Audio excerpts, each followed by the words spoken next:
unaware she was a billionaire's granddaughter. Her husband dumped her in a shelter after her baby shower, but what happened months later left him speechless. He didn't just abandon her, he delivered her. Right outside a women's shelter, under a glowing sign that made her feel branded, Brandon Knowles parked the car, opened the passenger door, and motioned like he was dropping off something he no longer wanted. Lydia Short stood there, 7 months pregnant, clutching a small bag in her worn purse while her body shook from more than cold. Behind the windshield, his mother, Agnes Eldridge, sat upright with a face that said this had been decided long before tonight. In the back seat, Vicky Bray, heels crossed, lips curled, watched Lydia like she was watching a chair being cleared for her. Brandon didn't raise his voice. That's what made it feel unreal. He leaned in just enough for Lydia to smell his cologne and hear the sentence that cut deeper than any shouting. "You're not my problem anymore." Lydia's mouth opened, but no sound came. Her phone was useless. Her cards had already stopped working hours ago. Her home was already locked to her. And the worst part, she could still hear the baby shower music in her head, like a cruel echo. Because just hours earlier, she had walked into her baby shower thinking it was a fresh start, pink ribbons, smiling faces, cameras for memories. She didn't know the microphone wasn't for games. She didn't know the envelope in Brandon's hand wasn't a toast. She didn't know Vicky wasn't a guest. Now she was standing at a shelter door, trying not to collapse, with only one strange comfort left, a heavy old ring her father once begged her never to pawn. What they didn't know, what Brandon, Agnes, and Vicky didn't even suspect, was this. Lydia wasn't just a quiet wife they could erase. She was a billionaire's granddaughter. And weeks later, when the right documents surfaced and the right screen lit up in the right room, Brandon would try to speak only to realize his voice was gone. Dear viewers, thank you for being here. If you watch without subscribing, it's like standing in that parking lot and saying nothing while Lydia is left behind. Subscribe now and tell me in the comments where you're watching from. The plate hit the counter so hard the bread jumped. Lydia Short, 30 years old, 7 months pregnant, and trying not to shake, froze mid-breath. Her hand flew to her belly like a shield. The baby kicked once, sharp and urgent, as if even the unborn could feel when a room turned dangerous. Across the kitchen island stood Brandon Knowles, 33, her husband. He wasn't yelling. That was the worst part. His anger lived in his silence, now tight jaw, hard eyes, the kind of stare that made Lydia feel like she had done something wrong just by existing. At the edge of the room sat Agnes Eldridge, 58, Brandon's mother, a woman who treated family like a business and love like a privilege you could lose.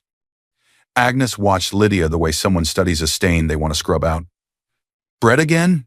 Agnes muttered, voice dry with disgust. "No wonder you're like this." She didn't finish the sentence, but Lydia heard it anyway. Heavy, plain, too much, not enough. Brandon didn't correct his mother. He didn't say, "Stop talking to my wife like that." He simply looked at Lydia like she had embarrassed him with groceries. Lydia swallowed. She forced her lips into a small smile. She told herself she could carry the mood the way she carried the baby, carefully, quietly, without complaint. Because Lydia still believed patience saved marriages. Lydia had been trained for quiet love long before she met Brandon. She grew up in small rooms and smaller hopes, raised by a man she called her father, Mr. Short. A steady, tired man with rough hands who never explained why they moved so often or why her mother's name was never spoken in full. Lydia's mother died when Lydia was little old enough to remember the warmth of her arms, young enough to forget the sound of her voice. After the funeral, their life became rules. Rule 1, don't ask strangers for help. Rule 2, never brag. Rule 3 said in a voice that sounded like a warning and a prayer at the same time, we don't borrow pride from money. If Lydia asked why they lived so simply, Mr. Short would say simple was safe. If she asked why her mother never had family visiting, his face would tighten and he'd say, some families don't love, they own. Lydia didn't understand that sentence until she married Brandon. Brandon loved her at first like she was a fresh start, sweet, hardworking, grateful. He liked that she didn't demand. He liked that she didn't fight. He liked that she was easy to shape. And Lydia, starving for stability, gave him everything that proved devotion. She used her savings money she'd built from years of careful living to help Brandon pay for a professional course that boosted his career. She sold her old car, the one Mr. Short had left her, so Brandon could clear a debt that stressed him out. When Brandon insisted the lease and bills should stay in his name for credit reasons, Lydia agreed, believing marriage meant trust, not paperwork. What Lydia did keep because her father made her promise was a small jewelry box she never discussed. Inside was a heavy gold ring with a strange design. When he'd given it to her, Mr. Short had looked more serious than she'd ever seen him. Never pawn it, never trade it. If the world ever turns cold and you have nowhere to go, there's a women's shelter called Westbrook. Ask for a woman named Bertha. Show her this ring. She'll know what to do. Lydia had laughed nervously back then. It sounded dramatic. She thought he was just scared she'd end up poor and alone. She never imagined the ring was part of a plan quietly written years ago, an identity buried on purpose, protected by law, locked behind DNA confirmation and conditions. A protective trust existed in her name, set to open fully when she turned 35, or early, if legal proof ever showed she'd been stripped of safety and support. She didn't know that. All she knew was she had married into a family that now looked at her like she was a mistake. Lydia turned back to the table and folded baby clothes, one tiny onesie at a time, smoothing each piece like it could smooth her life too. The nursery bag sat open nearby. She had been packing quietly, humming earlier, trying to keep her heart calm for the baby. But Brandon's presence had changed the air. He watched her from the doorway the way a manager watches an employee who keeps messing up. He used to touch her belly and smile. Now he mostly stared at his phone, as if something inside it mattered more than the life Lydia was carrying. Agnes didn't pretend to be kind anymore. She didn't need to. "You're always eating," Agnes said, eyes narrowing. "Then you wonder why you look tired." Lydia felt heat rise in her cheeks. She told herself not to react. Reacting gave Agnes power. Brandon finally spoke, low and cold. "Don't start drama, Lydia. Just don't embarrass me." Embarrass him, like her pregnancy was a public mistake. Like her body was a shameful project. Lydia opened her mouth, maybe to say she wasn't trying to embarrass anyone, maybe to ask what had changed, but the words died when Brandon's phone buzzed. He checked it fast. Turned the screen away. Lydia noticed anyway, the quick movement, the guarded posture, the way his eyes hardened, like the message had reminded him of something he wanted. She told herself not to imagine things, not to accuse, not to become the too emotional woman Agnes wanted her to be. Still, the baby kicked again, and Lydia's stomach tightened with a quiet, creeping warning. She remembered being 16, crying over a school friend who suddenly stopped talking to her. "Mr. Short had looked at her for a long time and said, "Some people keep you around only while you're useful. The moment you become inconvenient, they'll act like you never mattered." Lydia had hated that sentence. Now it came back like a bruise you forgot you had until someone pressed it. That night, when Agnes went to the guest room and Brandon disappeared into the hallway with his phone, Lydia quietly opened her jewelry box. Her fingers found the ring, heavy, cold, strange. She held it in her palm and felt foolish for needing comfort from metal. From the hallway, Agnes's voice drifted through the house, soft enough to be private, sharp enough to cut. "She's a liability," Agnes whispered to Brandon. "And once the baby comes, she'll be dead weight." There was a pause. Then Brandon's voice, quieter, agreeing without saying it outright. Lydia's breath caught. Her hand tightened around the ring. Brandon's phone buzzed again, closer this time. Lydia stepped into the hall before she could stop herself. She saw the name on the screen for half a second before Brandon's thumb covered it. Vicky.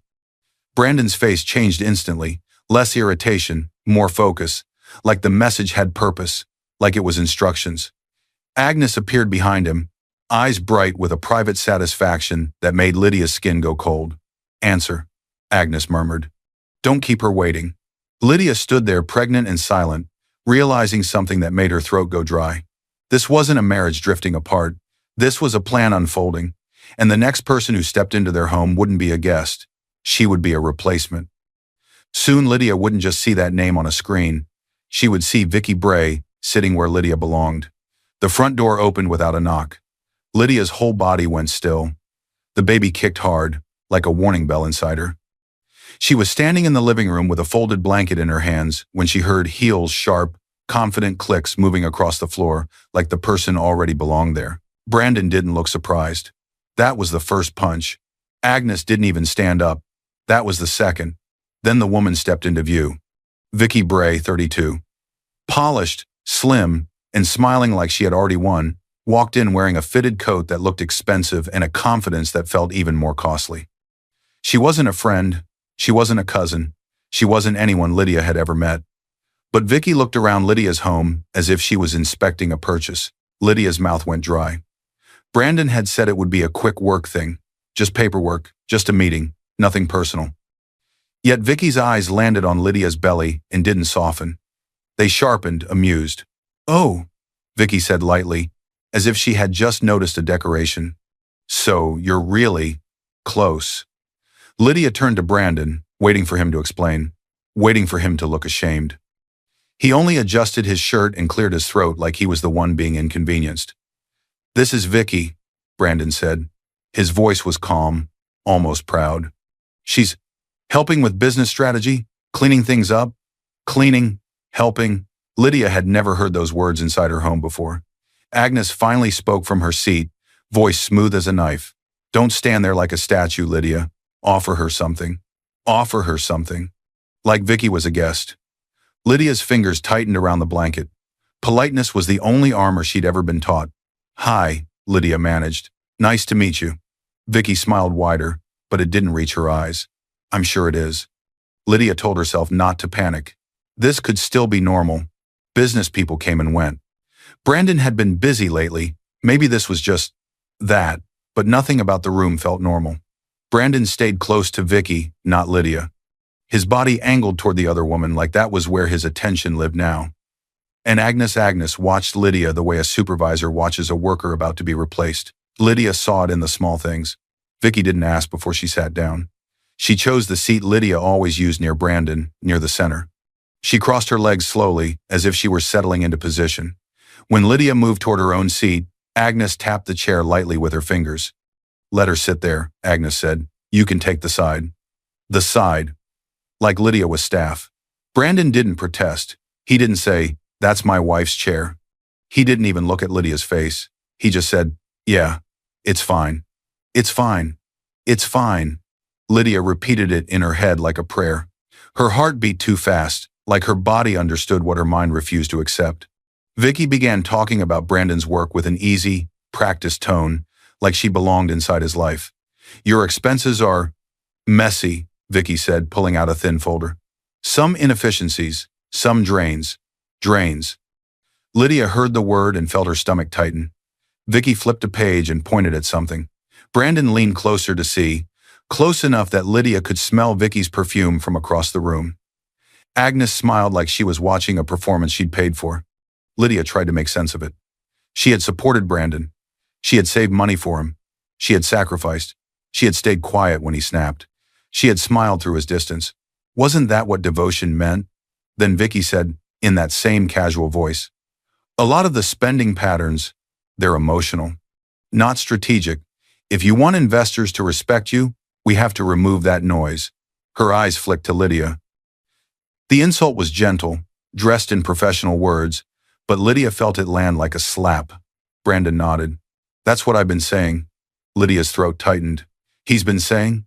Saying what about her?" Agnes leaned forward, voice dripping with fake concern. "Lydia doesn't understand how pressure works. She thinks life is feelings." Lydia's cheeks warmed with shame. She wanted to defend herself. She wanted to say she had been the one holding this home together while Brandon chased status. But the room was built against her. And the baby kicked again. Hard, like it was demanding she protect them. Vicky wasn't loud. That was what made her dangerous. She spoke in numbers and reports. She used words like audit, risk, financial hygiene. She made it sound official, like Lydia's existence could be measured and reduced. Vicky glanced around the living room. "This space could be optimized too," she said, smiling. "Less clutter. Less softness. Softness." Lydia knew she meant her. Brandon laughed, a short laugh that cut. "You should see how she packs baby stuff, like we're opening a daycare." He used to smile at the baby clothes. He used to hold them up and joke about tiny socks. Now he made her joy sound stupid. Agnes added quietly, "He needs a partner who won't hold him back. Someone who understands the numbers." Partner. Lydia's fingers trembled. Her father's ring flashed through her mind, heavy and cold. Mr. Short's voice echoed too. "We don't borrow pride from money. But in this house, pride came from status. And Lydia was being treated like a liability. Vicky's gaze dropped to Lydia's belly again. Her lips curved just slightly, and she leaned toward Agnes as if Lydia wasn't even there. "Once the baby comes," Vicky murmured, soft enough to feel private but loud enough for Lydia to catch. "She'll be too tired to push back on anything." "That's when we finalize the changes." Agnes didn't react with shock. She nodded once, slow and certain, like the plan had already been written. Brandon's phone buzzed. He checked it and smirked like something was moving forward exactly as expected. Lydia felt her heart sink. Too tired to push back on what? Vicky stood, smoothing her coat like she was preparing to leave or preparing to return whenever she wanted.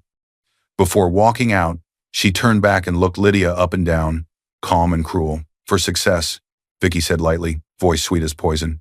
"Some people have to be removed." Brandon didn't correct her. Agnes smiled. And Lydia realized, with a cold rush, that this wasn't just an affair hiding in shadows. This was a takeover happening in her face. Brandon reached into his pocket and pulled out a thick envelope. His grip was firm, his expression flat like he had practiced this in a mirror. He set the envelope on the table. Not for Vicky, for Lydia. Lydia's eyes locked onto it, breath caught, stomach tight, because she didn't need to open it to feel what it was. At the baby shower they were planning, that envelope wouldn't stay private. It would become a spectacle. The microphone screamed.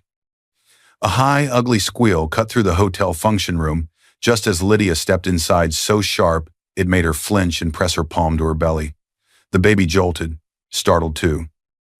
Cameras flashed at the same time, bright bursts of light that made Lydia blink like she'd walked into a stage, not a celebration. For half a second she couldn't breathe. Then she saw the decorations, pink ribbons, balloons, shiny welcome baby letters, and forced her lungs to work again. "It's just a baby shower," she told herself. "It's supposed to be happy." But the way people looked at her didn't feel happy. It felt curious, waiting, like they were watching a show that hadn't started yet. Lydia's eyes searched the crowd until she found Brandon. He stood near the front, close to the microphone stand, one hand on a thick envelope. His grip was too tight. His shoulders were too stiff. He looked like a man holding something heavy that wasn't paper. Agnes was near him, calm and perfectly dressed, scanning the room the way she scanned Lydia's life, like she was checking if everything was in place. And then Lydia saw her. Vicky. Not hiding, not sneaking, just standing there near the gift table like she belonged next to the family. She wore a soft smile that felt sharp underneath, and her eyes lingered on Lydia's belly for a beat too long. Lydia's stomach tightened. So this wasn't a simple celebration. This was an event. Lydia tried to steady herself. She kept her face gentle. She walked forward slowly, one careful step at a time, because her body was heavy and the room felt heavier. She told herself Brandon had invited Vicky because of work. She told herself Agnes was acting strange because Agnes was always strange. She told herself the envelope was probably paperwork. Anything was easier than the truth forming in her chest. A hand touched Lydia's elbow. Marion Blackburn, 29. Lydia's friend from a prenatal support group stood beside her with worried eyes. Marion wasn't family, but she had become the kind of person Lydia trusted, the kind who looked at her like she mattered. Marion leaned close, voice low. "Are you okay? You look pale." Lydia tried to smile. "Don't ruin the day," she warned herself. "Don't be emotional. Don't give them a reason." "I'm fine," Lydia said, even though her throat felt tight. Marion's eyes drifted past Lydia to Brandon and Agnes. "This doesn't feel like a normal baby shower." Lydia's heart thumped faster. She wanted to deny it, but she couldn't. The room was filled with people Lydia barely knew, some of Brandon's co-workers, a few older relatives who usually ignored her, and strangers holding phones like they were ready to record anything. Why were there so many cameras? Lydia's gaze landed on a man with a professional camera rig near the back. He wasn't a guest. He'd been hired. Agnes had arranged this. Of course she had. Joy had been invited, but dread had been seated first. Agnes approached with a bright smile that never warmed her eyes. "There you are," Agnes said, loud enough for others to hear. "Don't stand in the doorway. People are waiting to see you." Waiting. Not celebrating. Waiting. Agnes guided Lydia forward with a firm hand at her back, steering her like she was a prop. Lydia's gaze flicked around for a chair, her chair, the seat she expected near Brandon. It was taken. Vicky sat there with her legs crossed, relaxed, amused, holding a glass, like she was the guest of honor. Lydia stopped walking. Agnes didn't stop.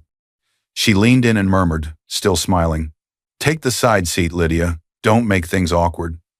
The side seat was near the wall, closer to the serving table than to Brandon. Not a place for the mother to be. A place for someone who didn't matter. Lydia felt heat rise behind her eyes. She fought it down.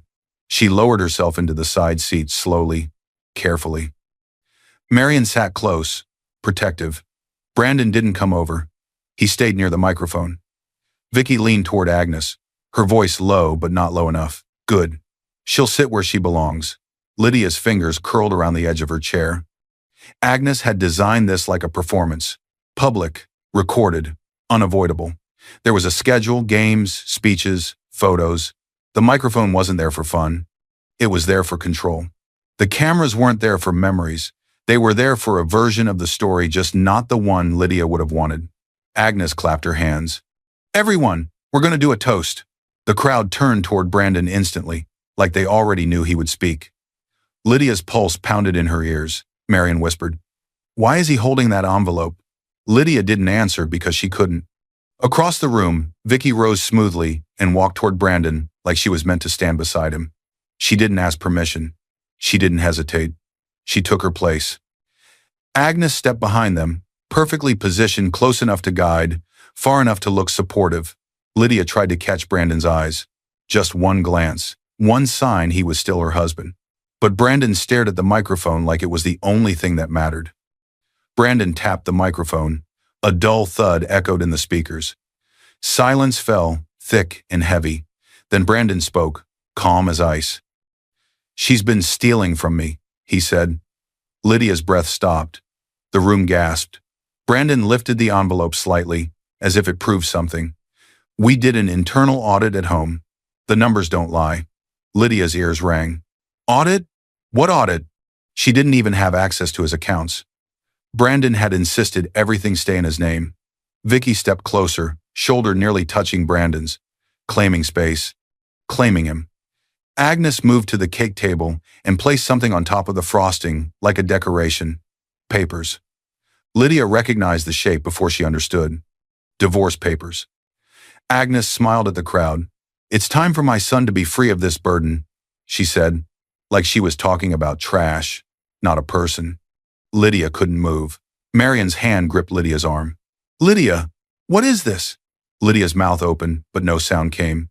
Then Lydia's chair scraped suddenly. Someone behind her pulled it back fast enough to make her jolt. Her heart slammed. The baby kicked hard. Lydia turned, panicked, and saw two venue security guards stepping in from the side, quiet, trained, already instructed. Brandon didn't look at Lydia with regret. He looked at her like a problem he had finally decided to remove. Lydia stood slowly, trembling, one hand on her belly, the other reaching instinctively toward her purse where her father's heavy ring sat hidden inside, cold against the lining. Brandon's voice cut through the silence again. "Escort her out," he said. Security stepped closer. Marion moved in front of Lydia without thinking, brave and terrified at the same time. "You can't throw her out, she's pregnant." One of the guards spoke low, apologetic. "Ma'am, the event organizer says you need to leave. We're just following orders." Lydia realized in one horrifying flash that Brandon wasn't going to stop, he was going to finish. And while the crowd watched her fall, Lydia didn't know something else was already being taken from her, something that would make the night outside feel even colder. The card reader beeped once, then flashed declined in bright red letters. Lydia's stomach dropped so fast it felt like the floor moved. She stood at the small payment booth near the hotel parking exit, still shaking from being forced out of her own baby shower, still hearing the crowd's gasps in her ears. Her hands trembled as she pushed the card forward again, desperate, like the machine might suddenly grow mercy. The attendant's eyes softened with pity. "It's not going through." Lydia tried a second card, another beep, another denial.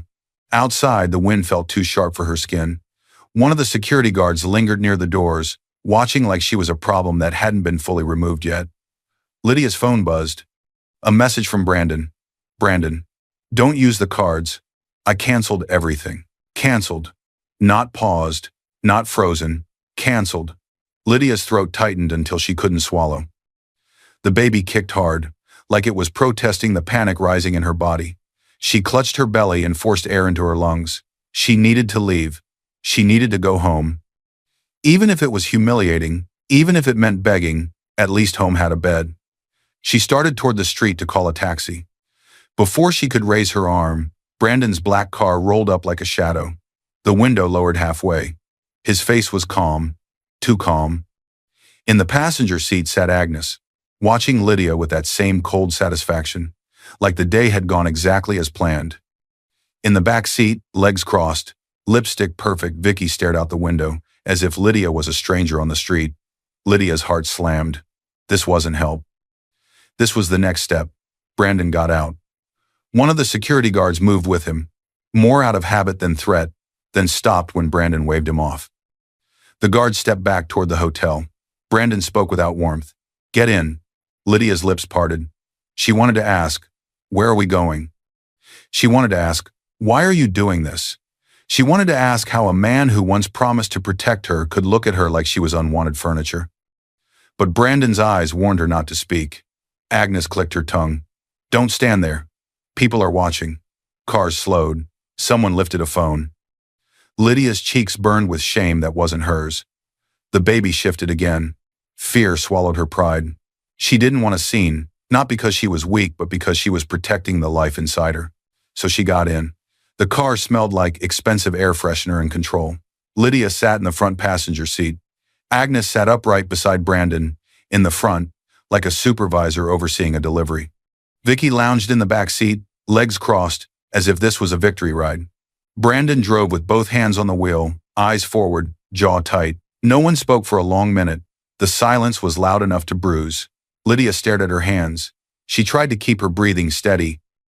She tried to remember she was still a person, still a wife, still a mother-to-be. She tried to summon the old Brandon, the one who used to laugh softly when she mispronounced a word, the one who once said he liked that she didn't care about status.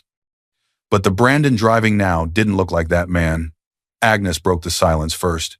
"You should have listened when we told you to stop acting like you belong." Belong where her own marriage? Vicky leaned forward slightly, voice smooth and sweet in the way poison can be sweet. "This is what happens when you're emotional instead of useful." Useful. The word hit Lydia like an insult dressed as truth. Brandon finally spoke, still not looking at her. "You brought this on yourself." Lydia's eyes stung. She didn't even know what this was supposed to be. She had folded baby clothes. She had loved him. She had stayed faithful. She had tried to keep peace. What crime had devotion become in this house? Her phone buzzed again. Another message from Brandon, sent earlier, appeared when she checked the screen. "Brandon, don't try to go back to the house." Lydia turned her head slowly. "The house?" Brandon's voice stayed flat. "Locks were changed this afternoon." Changed. A simple sentence that meant, you have no door, you have no room, you have no place.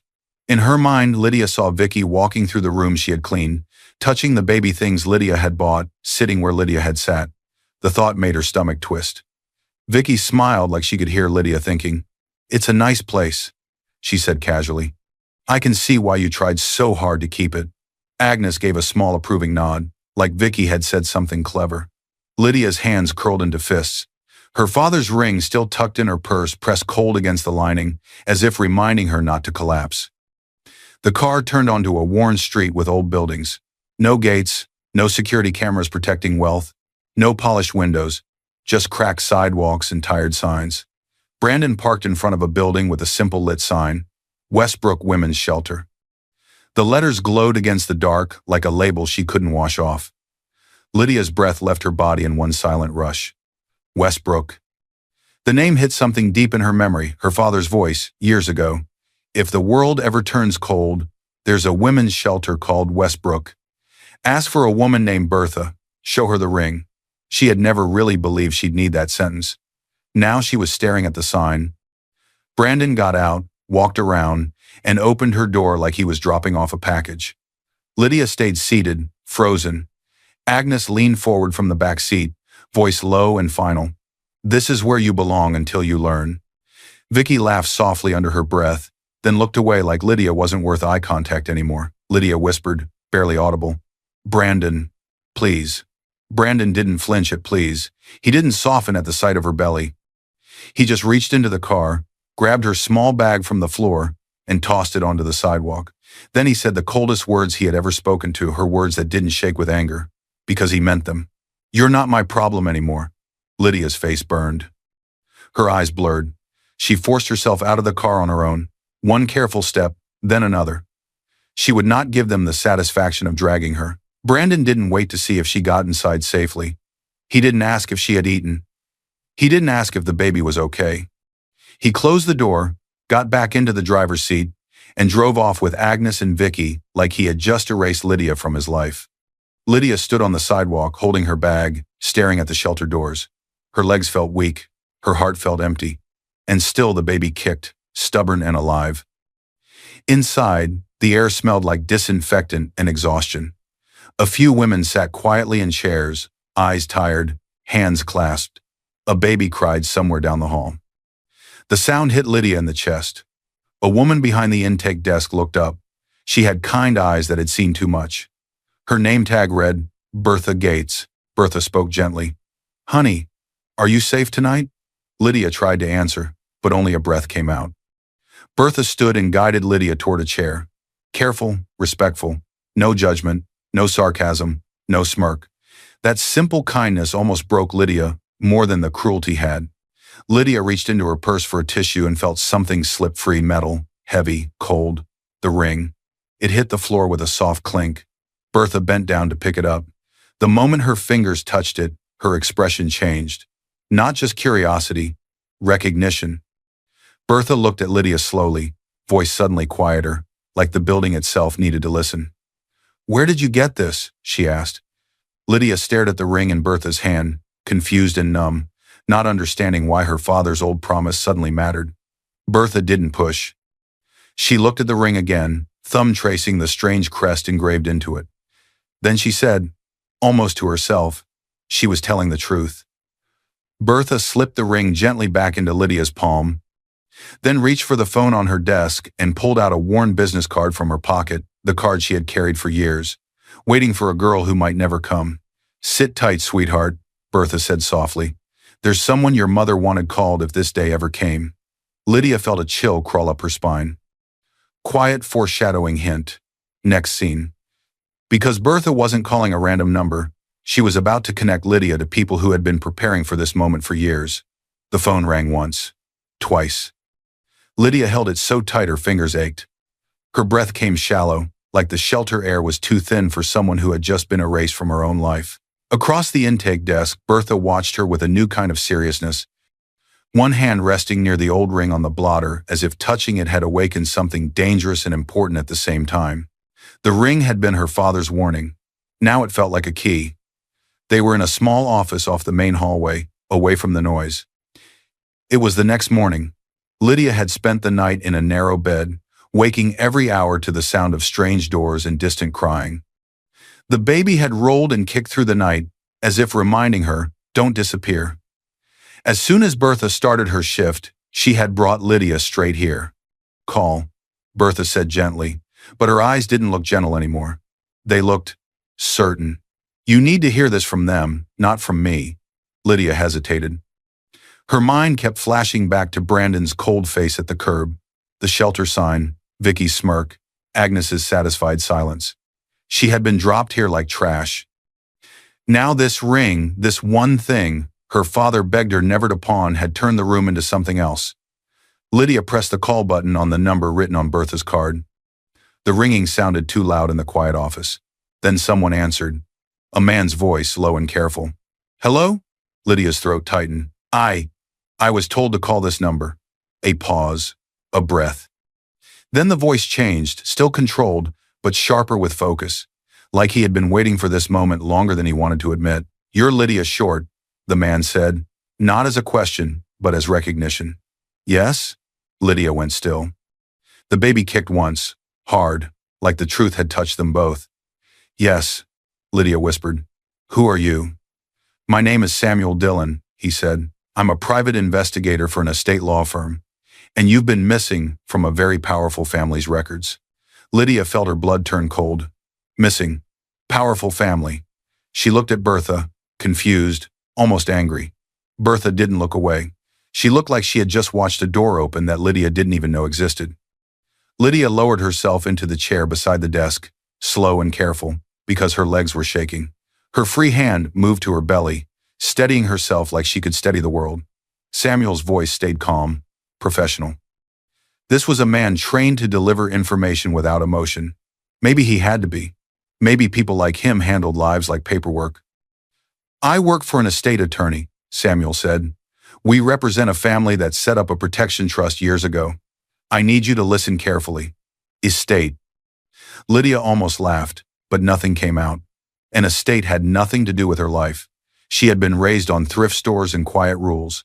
She had been taught to survive without asking for help. The word estate belonged to other people. I think you've made a mistake, Lydia said. My father? Samuel interrupted gently, like he'd heard this exact line before. The man who raised you may not be the man who fathered you. Lydia's chest tightened like someone had pressed down on her ribs. The room tilted in a way that made her grip the phone harder. Bertha slid a cup of water toward her. Lydia didn't drink it. Her eyes stayed on the ring on the desk. Samuel continued. That ring. You have it. That confirms something we've been trying to confirm for years. It was my father's, Lydia said quietly. Exactly, Samuel replied. He was part of the safety plan. Go damn, safety plan. Lydia stared at the wall behind Bertha like it might explain what her life had been hiding. Her mind flashed back to Mr. Short's strange warnings. Some families don't love, they own. The way he moved them. The way he never spoke about Lydia's mother's past. Lydia's voice shook. Why would anyone need a safety plan for me? Samuel's pause was short but heavy. Because your mother ran, he said, and the family she ran from doesn't lose track of blood. Lydia's breath caught. Her mother had never been described as someone who ran. She had always been spoken of like a fragile memory, like a sad story, not a woman fleeing something powerful. Who are they? Lydia whispered. Samuel didn't say the name yet. He didn't rush. He sounded like he knew this truth could crack someone open if dropped too fast. A wealthy family, he said carefully. Your grandfather is alive. He is extremely well known. And you are his biological granddaughter. Lydia's throat tightened so much she couldn't speak. Granddaughter. Her mind fought it instantly. No, that was impossible. That was movie stuff, not Lydia's life. But her body reacted before her logic could. She started shaking. Samuel's voice lowered, quieter now, as if he understood she was hanging over a cliff. Your mother made a legal request years ago, he explained. She asked that the family never approach you directly while you were young. She wanted you to grow up away from all of it. Lydia's eyes stung. So they just agreed? They didn't agree because they were kind, Samuel said. They agreed because she forced it into the trust documents. She created conditions, DNA confirmation, age requirements, and a protective fund. There it was again, a trust. Samuel continued, most of the main trust stays locked until you turn 35. That was your mother's rule. But she added early release triggers for your safety moments where we're allowed to step in sooner if your life becomes dangerous. Lydia swallowed. What kind of triggers? Another pause. Then Samuel said it plainly. Financial abandonment by a spouse, he said. Documented public humiliation can also qualify. When Bertha called and explained what happened to you last night, and then confirmed the ring, it activated the protection clause. Legally, we're required to contact you. Lydia's whole body went cold. Last night, the baby shower, the microphone, the accusation. The divorce papers on the cake, the cards canceled, the locks changed, the shelter. It wasn't just cruelty, it was the exact kind of danger her mother had feared. Lydia's hand moved to her belly, and her eyes filled. Not because she was happy, not because she felt saved, because she suddenly understood something that made her heart ache. Her mother had tried to protect her from a world Lydia didn't even know existed. Mr. Short had guarded her like a secret, and now, the moment Lydia was thrown away, the secret had opened its eyes. Samuel's voice stayed firm. Lydia, listen to me. This doesn't give you revenge. Lydia's lips parted. She didn't even know she had been hoping for revenge. She had only been hoping to survive the night. It gives you truth, Samuel said. And truth is powerful, but dangerous if you use it carelessly. Dangerous. Lydia looked at Bertha. Bertha nodded once, subtle, like she understood exactly what Samuel meant. Why are you telling me now? Lydia asked. Because until Bertha's call, Samuel said, we couldn't legally reach out. The trust forbade direct contact until age 35 unless those emergency triggers were proven. What happened to you and the shelter intake notes Bertha sent met those triggers? A few weeks ago, our internal monitors flagged unusual movements in your household accounts, Samuel added. We sent a preliminary letter to the address we had on file, nothing detailed, just a notice to contact us. But you clearly never saw it. Now, after what happened last night, we're allowed to speak to you directly. Lydia's mind flashed to Brandon's face as he drove away, to Agnes smiling, to Vicky sitting in Lydia's place. They thought she was nothing. They treated her like nothing. And Lydia had let them because she didn't know she had any other options. She stared down at her belly, feeling her baby move, slow and steady now. She whispered, barely audible, "Then let's tell it right." Bertha exhaled softly, like she'd been holding her breath. Samuel's voice sharpened again. Good. Because the next step is evidence. I need you to remember everything. Names, times, witnesses, anything you saw, anything you heard. My firm will send a family law attorney to you today. You won't be doing this alone. Evidence. Lydia swallowed. Her fear didn't disappear. It shifted shape. It became focus. Samuel spoke one final line that made Lydia's skin prickle. One more thing, he said. If they threw you away this fast, it means they're hiding something bigger than an affair. Lydia's heart thumped hard. Samuel's voice lowered. Brandon and the woman you saw, Vicky, have already moved money into outside accounts.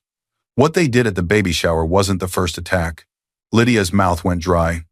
The baby kicked again, like it had heard the word attack and understood it meant danger. Lydia stared at the ring on the desk, suddenly terrified of how much power could be attached to one piece of metal. Outside the little office, the shelter hallway stayed quiet. But Lydia felt it the invisible shift in the world. Like someone out there had just realized Lydia was no longer alone. Quiet foreshadowing, hint, next scene. And the very next step would not be a screaming confrontation, but a silent investigation that turned her pain into proof. The folder hit the table like a judge's gavel. Lydia flinched, not from fear this time, but from the weight of what she was about to see. It was 3 days after Brandon had dumped her at the shelter. 3 days of thin mattresses, shared bathrooms, and nurses telling her to rest while her mind refused to sleep. 3 days since Bertha handed her a phone and a ring and connected her to a man named Samuel Dillon. Now Lydia sat in the shelter's small conference room, the lights humming overhead, the distant sound of doors closing down the hall. It was late after dinner, after the shared showers, after the other women tried to sleep, but Lydia couldn't sleep. Her hand rested on her belly, protective and steady. The baby moved slowly, as if listening too. Across from her sat Samuel Dillon, the private investigator she'd spoken to on the phone. He looked tired but focused like this. Wasn't his first time watching someone learn their life had been dismantled on purpose. Next to him sat Patrice Braun, a family law attorney with a calm face and sharp eyes. Patrice wasn't warm in a sweet way. She was warm in a safe way. The kind of person who didn't panic because panic was useless. Patrice slid a pen toward Lydia. "Before you look," she said gently, "I need you to understand something." Lydia swallowed. "What?" Patrice didn't raise her voice. She didn't dramatize. She just stated it like a fact. "This isn't only betrayal," Patrice said. "This is a pattern. A pattern." Lydia's chest tightened. Brandon hadn't just left her. He'd designed her fall. Samuel opened the folder, and Lydia's world sharpened into numbers, dates, and proof. Lydia didn't rush revenge. She learned. That was the first decision she made that belonged only to her. Samuel had told her on the phone, "Truth is powerful but dangerous if used carelessly." Patrice had told her, "The court doesn't care how you felt, it cares what you can prove." So Lydia did what she had always done to survive. She became careful. During the last 3 days, she had met with a nurse and a counselor at the shelter, eaten what she could, and tried not to fall apart. At the same time, Samuel had been working quietly in the background. Bertha had faxed the shelter intake notes and a signed release. Lydia had signed an authorization so Samuel and Patrice could pull any records tied to her name and marriage. The estate law firm had used its resources to move fast, faster than Brandon expected anyone could move. Now Samuel spoke slowly, laying facts down like bricks. "He didn't just abandon you," he said. "He robbed you." Lydia stared at him, her mouth dry. Robbed. That word sounded too criminal for something that happened inside a marriage. But then Samuel turned the first page. The documents weren't dramatic. That was what made them terrifying. Patrice tapped the line items with her finger. "Look at the dates. Not random. Planned." Lydia's eyes moved across the page. Transfers. Withdrawals. The amounts weren't small. They were deliberate, done in chunks, just small enough to avoid automatic alerts. Lydia remembered Brandon acting stressed those weeks, snapping at her for buying baby wipes, telling her to budget better, making her feel guilty for wanting a second pack of tiny socks. He had made her feel like a burden while he emptied the ground under her feet. Samuel slid a second page forward. "This is where it went." Lydia's breath caught. The account names looked harmless, like consulting firms, like business services, but Samuel had traced ownership. "Her name doesn't appear on the top line," Samuel said, "but it shows up in the registration filings, signatures, authorizations." "That's Vicky." Patrice's voice stayed calm. "That matters, because it shows intent." Intent? Rage rose in Lydia. Not loud rage, clean rage. The kind that didn't scream. The kind that moved quietly toward justice. Samuel pulled out printed emails and spreadsheets. Lydia saw her own name written like a crime. Irregular spending, unapproved transfers, emotional purchases. Her stomach turned. "That's why Brandon said the audit confirmed it at the baby shower," Patrice explained. "They created their own proof. A script. The microphone. The cameras. The speech. They hadn't been reacting to Lydia. They had been performing against her." Patrice placed another paper in front of Lydia. A written statement with Agnes's signature, claiming she had personally seen Lydia take funds and heard Lydia admit to misusing money.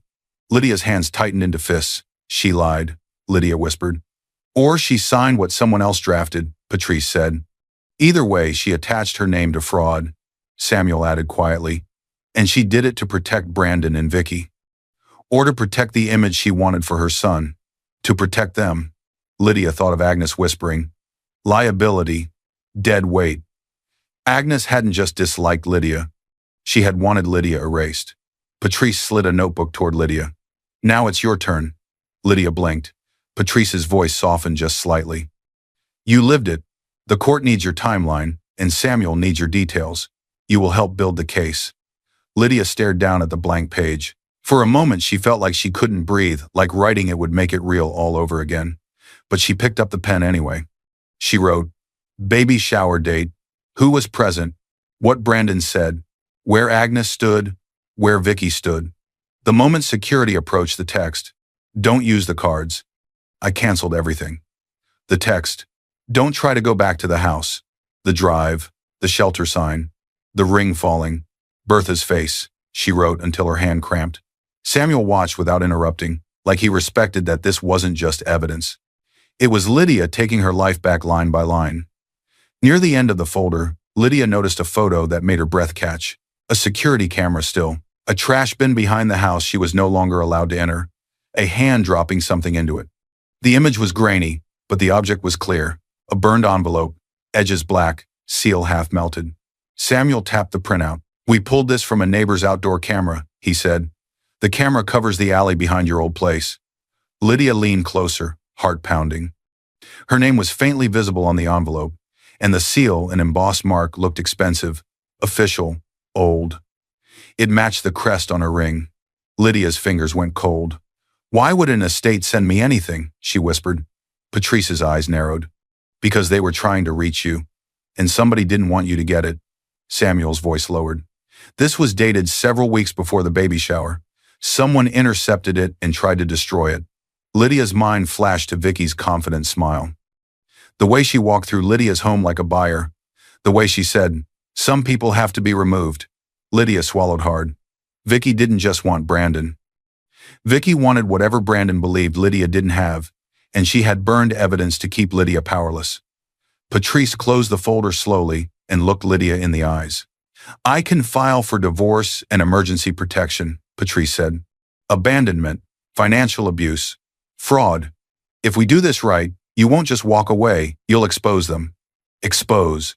Samuel leaned forward, voice tight. "There's one more problem. Whoever burned that envelope understood what the seal meant." Lydia's throat tightened. "What do you mean?" Samuel didn't soften it. "It means Vicky may already know you're connected to a very wealthy estate. Even if she doesn't know the full story, she knows enough to be dangerous." Lydia's stomach dropped. The baby kicked once hard, sudden. Patrice's voice went quiet, serious. "We need to confirm who you are on paper. DNA test. Chain of custody. Once that result comes back, they won't just be facing your word, they'll be facing your name." Lydia stared at the burned seal on the photo, heart racing. Because if someone had tried this hard to keep a letter from her, then the truth inside it could change everything. And when the lab results finally arrive, the sentence at the top of the page will overturn everything Lydia thought she knew about herself. The lab results are back. Samuel's voice cut through the small shelter meeting room like a blade. Lydia's pen stopped midline. Her hand went to her belly without thinking, protective and steady at the same time. The baby shifted, slow but firm, like it felt the room tighten. Patrice didn't speak yet. She just slid a sealed packet across the table toward Lydia. It wasn't the kind of envelope that held ordinary news. It had weight. It carried the same embossed crest she'd seen on the burned envelope photo and on her ring. The estate seal. Lydia's throat went dry. This wasn't shelter gossip. This wasn't a coincidence. This was a door opening. Samuel's eyes stayed on Lydia's face. He looked like a man who had seen people crumble at truths like this. "Before you open it," he said, "you need to know it answers the biggest question." Lydia's fingers trembled as she broke the seal. The first page was clinical names, codes, chain of custody notes. Patrice had insisted on that part. Everything had to be clean, provable, usable later. A nurse at the shelter had taken Lydia's DNA swab under witness. The sample had been delivered to a certified lab. No shortcuts. Then Lydia's eyes landed on one line. DNA, match confirmed. Her heart stuttered. She pressed her palm to her belly. The baby kicked once, sharp. Lydia's breath caught like she had been punched from the inside. Patrice's voice came softly, steady. "It's confirmed, Lydia." Samuel added, lower, almost careful. "You are who the records say you are." Lydia's lips parted, but no sound came out. For a moment, Lydia couldn't feel the chair under her. She couldn't hear the hallway noise. She only heard her father's voice, "Mister." Short so clear it felt like he was standing behind her. "We don't borrow pride from money." She used to think that rule was about being humble. Now she wondered if it was about staying hidden. Her mind pulled up old scenes like broken film clips. Her father moving them quietly whenever someone asked too many questions. Her father never letting her post family details online, even when it seemed harmless. Her father's face tightening whenever a fancy car parked too long on their street. Her father's hands shaking a little when he pressed the ring into hers. "If you ever have nowhere to go, find Bertha at Westbrook."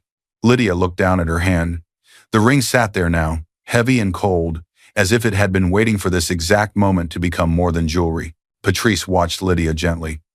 "Do you want me to read the letter from the estate attorney out loud?" she asked. "Or do you want to read it yourself?" "Letter. So there really was a letter, the one someone burned." Lydia nodded, barely able to move her head. Patrice turned the page. "This is from the estate attorney," Patrice explained. "He represents your grandfather's legal interests and the trust arrangements linked to your birth family.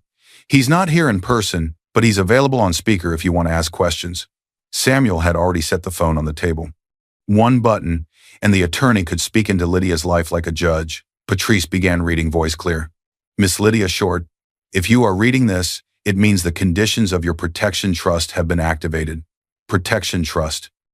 Lydia's stomach tightened again. People needed protection from threats, from predators, from families that didn't love they owned. Patrice read the next part slowly, letting it land. "You are the confirmed biological granddaughter of Greg Woodward." The name hit Lydia like a wave. She knew it. Not personally, but the way everyone knew names that lived on buildings and news headlines. Greg Woodward, a billionaire known for building an empire from nothing and for never forgiving cruelty used as power. Lydia's eyes filled, not with joy, not with greed, with grief, because her mother had been close enough to that world to run from it, and Lydia had spent her whole life thinking she was small on purpose. Patrice continued, "You are the only living granddaughter listed under our verified records. Only." Lydia's fingers curled around the paper. Only meant lonely. It meant chosen. It meant responsibility she never asked for. Samuel spoke softly, like he was stepping carefully over broken glass. "Your mother hid you," he said. "Your grandfather respected those terms until the trust's emergency conditions triggered. That's the legal line your mother drew. It held for years." Lydia's heart squeezed. Her mother had fought in a way Lydia never knew. Mr. Short had carried the secret at great cost. Patrice reached the final paragraph and paused, as if even she felt the weight of it. Then she read the sentence that turned Lydia's skin to goosebumps. "Power should arrive only when dignity is stripped." Lydia closed her eyes. Everything clicked. The baby shower humiliation, the fake audit, the cameras, the cards canceled, the locks changed, the shelter drop, the intake notes. They had stripped her dignity to the bone, and the trust this hidden protection had woken up the moment she hit the ground. Lydia opened her eyes and looked at Samuel. "So Vicky burned the letter because she didn't want you to know you had a shield," Samuel finished. "She may not know all the details, but she saw the seal and understood enough to panic." Patrice's eyes sharpened. "Which means we can't assume they'll stop. People who burn evidence usually keep moving." Patrice leaned forward. "Lydia, you have a choice." Lydia stared at her, heart pounding. "Do you want this handled quietly?" Patrice asked, "or publicly?" Quietly would mean safety, maybe. A private settlement. Relocation. Money that arrived without headlines. A shield without noise. Publicly would mean war smears, lies, humiliation doubled. Agnes would call her unstable. Brandon would play the victim. Vicky would twist the story. Lydia felt the baby move again. Steady, stubborn. She thought of the shelter hallway, the thin walls, the women crying at night who never got their chance to speak. She thought of being dumped like she didn't matter. And she realized something hard and clear. If she stayed quiet again, they would rewrite her story for her. Lydia lifted her chin. "Public," she said, voice low but firm. "I won't hide again." Samuel nodded once. Approval and caution mixed. Patrice didn't smile, but her gaze softened with respect. "Then we do it with evidence," Patrice said. "Not emotion. Receipts, timeline, witnesses, clean. If we go public, we file first." Lydia gripped the trust letter like it was a spine being handed back to her. Samuel's phone buzzed on the table. He looked at the screen, and his expression changed fast, tight, alert. "What?" Patrice asked. Samuel turned the phone slightly so Lydia could see the alert from the financial monitor the estate firm had placed as soon as she signed authorization. New transfer attempt detected. Origin, Brandon Knoll's account. Destination, shell entity linked to Vicky Bray. Status, blocked court hold pending. Lydia's breath stopped. Even now, after dumping her at a shelter, Brandon and Vicky were still trying to move money, still hiding something. Patrice's voice dropped to a whisper that felt like thunder. "They're cleaning the scene. They don't know we've already got the trail." Lydia's hand flew to her belly again as the baby kicked hard. Samuel looked at Lydia. "If we act tonight," he said quietly, "we control the story. We file. We speak. We don't give them another day to erase anything else." Lydia stared at the trust letter, then at the frozen transfer alert, heart racing, because now she understood the terrifying truth. They didn't just betray her. They were afraid of what she might become. And when Lydia finally steps into the light, she won't bring tears, she'll bring documents. The doors swung open, and the cameras turned like hungry eyes. Lydia stepped into the courthouse hallway and felt the heat of attention hit her face. Flashbulbs popped, microphones lifted, voices rose all at once, questions thrown like stones. "Lydia, is it true you stole from your husband? Did you cheat? Were you kicked out of your home?" For a split second, Lydia's body wanted to shrink. She was still carrying the weight of the shelter in her bones. She was still heavily pregnant now, closer to 8 months. Her belly was visible proof of everything Brandon had tried to throw away. The baby shifted, and Lydia's hand went there on instinct, steady and protective. But she didn't step back, she stepped forward, because Patrice had warned her, "If you hide, they write your story." Patrice walked beside her, calm and firm, holding a slim file folder like a weapon made of paper. Samuel stayed a few steps behind, eyes scanning the crowd. He wasn't there for speeches. He was there to make sure nobody got close enough to shove, grab, or yank her bag. Lydia kept walking. She could see them already across the room near the far wall. Brandon, Agnes, Vicky. They had shown up like this was still their stage. Brandon's face was tight, eyes cold, posture stiff. Agnes stood close to him, like a commander near her soldier. Vicky was slightly behind them, lips pressed into a small smile that looked calm but wasn't. Her eyes flicked to the cameras, measuring, calculating. They thought they would watch Lydia fall again. They didn't know she came with receipts. This wasn't a living room argument. This wasn't a baby shower. This wasn't a shelter intake. This was daylight, public, recorded, ordered. Only this time, Lydia controlled the microphone.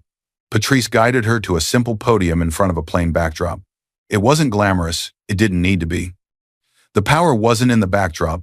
It was in the facts.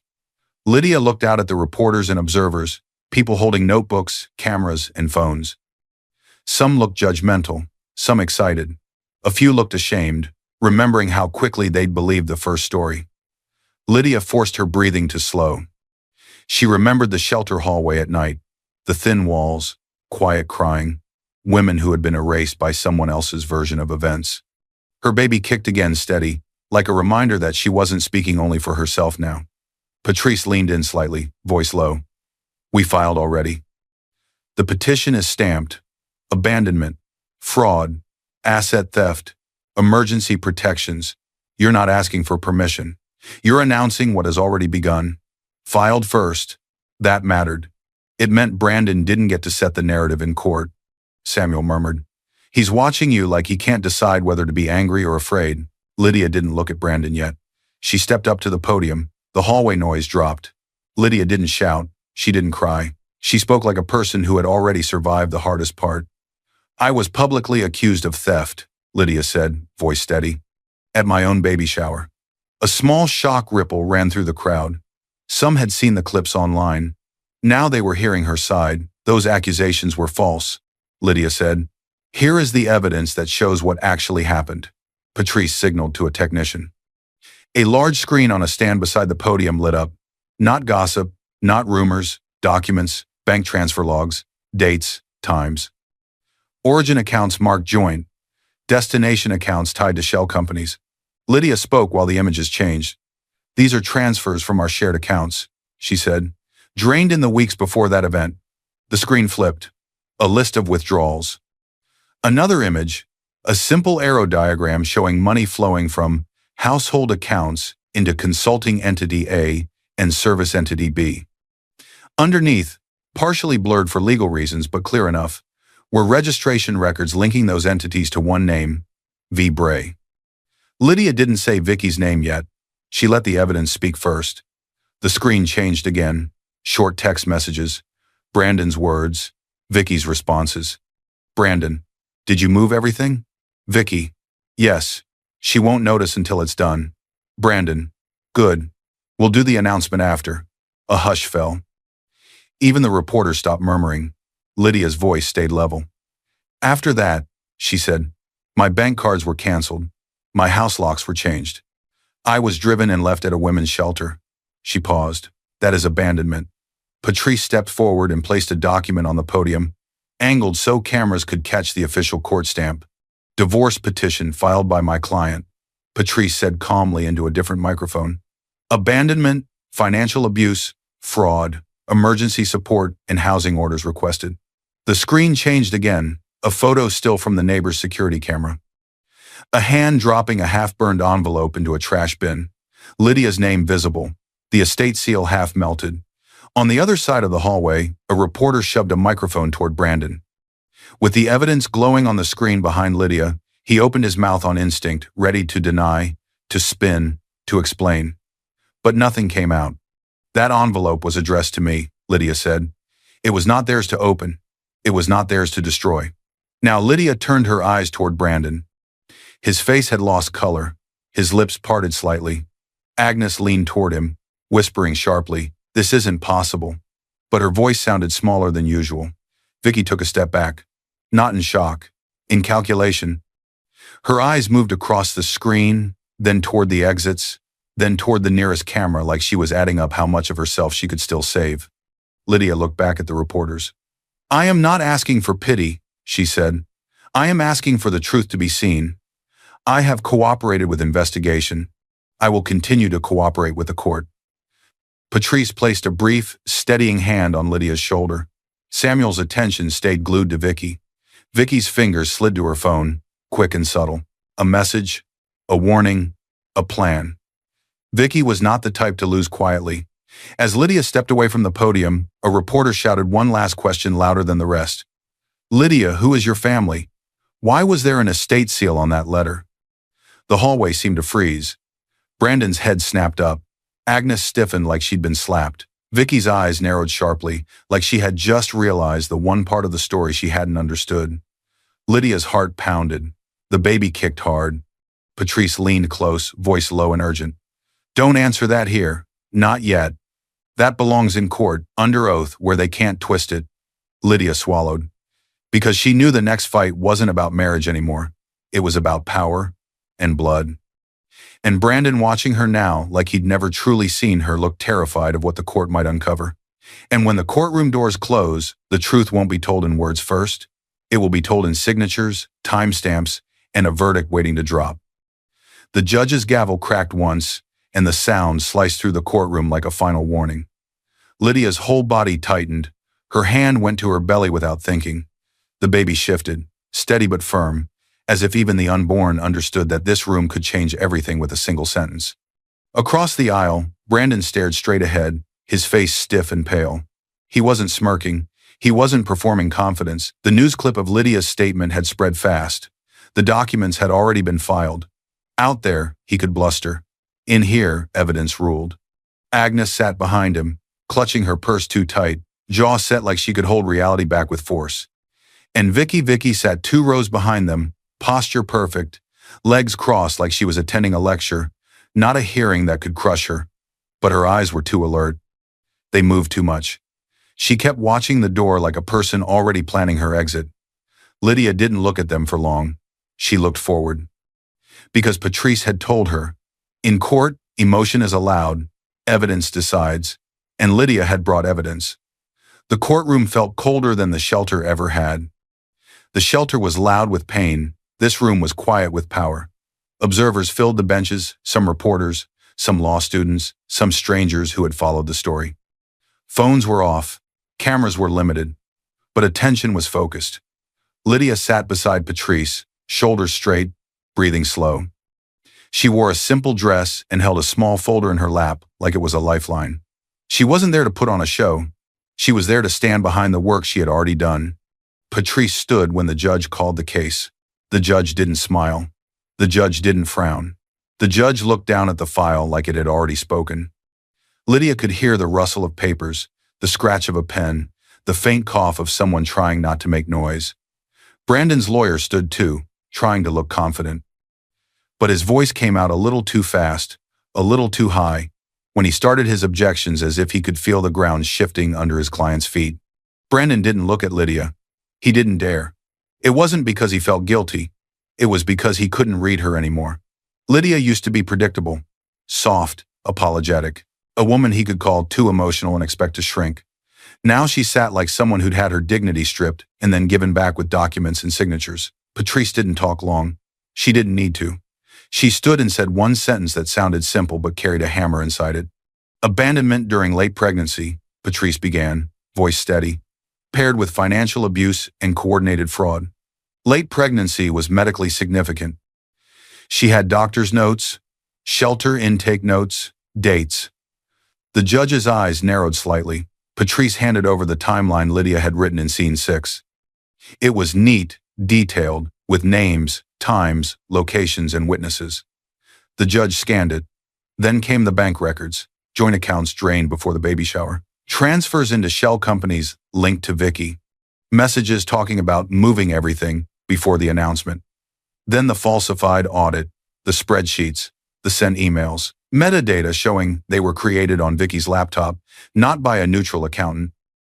Then Agnes's signed statement claiming she had seen Lydia take funds and heard Lydia admit it with no date, no context, and no way to make it match the bank data. Then the neighbor's camera still, the burned envelope, Lydia's name, the estate seal, each piece connected to the next like a chain. Brandon's lawyer tried to argue misunderstanding, confusion, emotional reaction. He tried to say Brandon thought Lydia had other money and was acting in anger. The judge lifted a hand. Anger does not justify abandonment, the judge said simply, or fraud. One word kept appearing in the judge's questions. Why? Why did the money need to be moved secretly? Why was Lydia removed from her home without access to funds? Why were false documents created? Brandon's answers didn't match the paper in front of the judge. The judge glanced at Lydia. Miss Short, the judge said, using the name on the file. Do you wish to add anything? Lydia's heart pounded. She rose slowly. Her belly felt heavier. Her hands were steady. She didn't look at Brandon first. She faced the bench. Yes, Lydia said quietly. She didn't scream. She didn't perform. She spoke the way she had at the podium, calm, because the evidence was already shouting for her. I was accused publicly of theft, Lydia said. I was removed from my own celebration and treated like I was nothing. Then my access to money was cut off. My home was locked. I was driven to a shelter and left there. A hush moved through the room. I don't want revenge, she added. I want protection for myself and my child, and I want the record to show what actually happened. The judge nodded once. You may sit, the judge said. Lydia sat. Brandon finally turned his head just enough to see her profile. For the first time, he looked unsure. Not because his conscience had awakened, because he realized she had become someone he could not control. The judge didn't look at Brandon when delivering the decision. That was the cruelest part. Brandon had built his identity around being at the center, being seen, being respected. Now the judge treated him like one file among many. Judgment granted, the judge said. 3 impacts landed like stones dropped in water. Shared assets, frozen under court supervision. Referral to financial crimes investigators. Divorce granted on grounds of abandonment and financial abuse. No long speech, no lecture, just consequences. Brandon's face drained, his mouth opened slightly. He tried to speak. Nothing came out that could change the ink on the page. Guilt wasn't the issue anymore. Proof was. Agnes clutched her purse tighter, eyes darting around the courtroom like she was searching for someone to argue with. But outside her own house, her voice carried no automatic power. Vicky stood slowly. Lydia watched her from the corner of her eye. Vicky smoothed her jacket like she was leaving a boring meeting. Then she walked out. No apology, no explanation, no glance at Brandon, just an exit clean and cold. Brandon turned his head sharply, panic flickering. His hand twitched, like he wanted to call her name. But Vicky didn't turn around. Not once. The courtroom doors closed behind Vicky with a soft click that sounded louder than the gavel. Lydia's stomach tightened, not with fear for herself now, but with the realization that Vicky wasn't leaving because she felt guilty. She was leaving because she was free. Samuel leaned toward Patrice and whispered, just loud enough for Lydia to hear, "She's running. And if she runs, she doesn't just take shame, she takes whatever money and records she managed to pull aside before the freeze." Lydia's heart thumped. Because if Vicky disappeared, she could rewrite herself somewhere else while Brandon took most of the legal hits. And Lydia suddenly needed the answer to one dangerous question. What exactly did Vicky steal, and who was she really working for? And when Lydia finally sees what Vicky left behind, she'll realize the mistress didn't just betray a marriage, she betrayed everyone. The voicemail message was short, but it crushed him. Brandon's phone sat in his hand like a dead weight, screen glowing in the dim room. He had called again another investor, another friend, another person who used to pick up on the first ring. This time the voice on the recording wasn't polite. "Do not contact this number again." The line went dead. Brandon stared at the screen, eyes wide, breathing shallow, as if he couldn't understand how the world he controlled had suddenly stopped answering him. Somewhere far away from him, Lydia sat in silence and didn't feel joy. She felt release. Not the loud kind. The kind that comes when the door finally locks behind danger.